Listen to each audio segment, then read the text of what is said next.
हमने और भी आपसे कहा था कि हमारे किसानों के बेटे हमारे पढ़ाई करते हैं,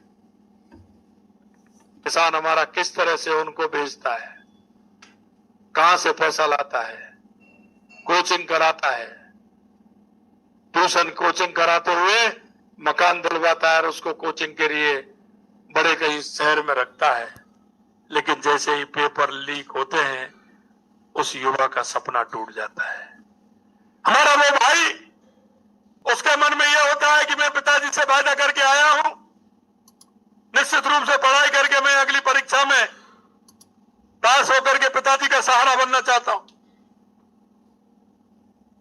पिता के मन में भी उसके प्रति यह भाव पैदा होता है, बेटे ने कहा है मेरा कर्तव्य बनता है कहीं से पैसा ला करके मैं बेटे को पढ़ाने का काम करूं। उसके मन में भी यही भाव जागृत होता है। लेकिन मित्रों, उधर पिताजी की उम्मीदें, उधर पुत्र की उम्मीदें, जब परीक्षाएं, पेपर लीक हो जाता है, दोनों की उम्मीदें मर जाती हैं। कई छात्रों ने जिस तरह की आत्महत्या करने का काम किया है, क्योंकि पिताजी के मन में जो भाव था, जो विश्वास था, उसने अपनी मेहनत की, मेहनत के मुताबिक उसको परिणाम इसलिए नहीं मिला कि पेपर लीक हो गया।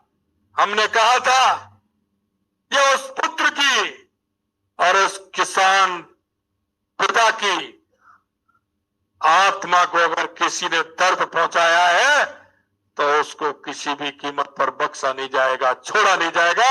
यह हमने आपसे वादा किया था। हमारे डॉक्टर किरोड़ीलाल मीणा जी ने उस टाइम भी जब पेपर लीक हुए तो आंदोलन किया था। हमारी सरकार ने 15 दिसंबर को शपथ ली थी, 16 दिसंबर को हमने एसआईटी गठित की थी। और मैं आपसे कहना चाहता हूं, ये कांग्रेस के बड़बल्लेपन के लोग कहते थे कि आपने एसआईटी ने क्या किया। आप दिन रात देख रहे हैं कि एसआईटी किस तरह से काम कर रही है। मैं आज भी आपसे कहना चाहता हूं, उन किसानों के बच्चों ने जिस तरह की उनके आत्मा को आघात किया है, हम किसी को छोड़ने वाले नहीं है, किसी को बख्शने वाले नहीं है। उनको दंड मिलेगा, निश्चित रूप से मिलेगा।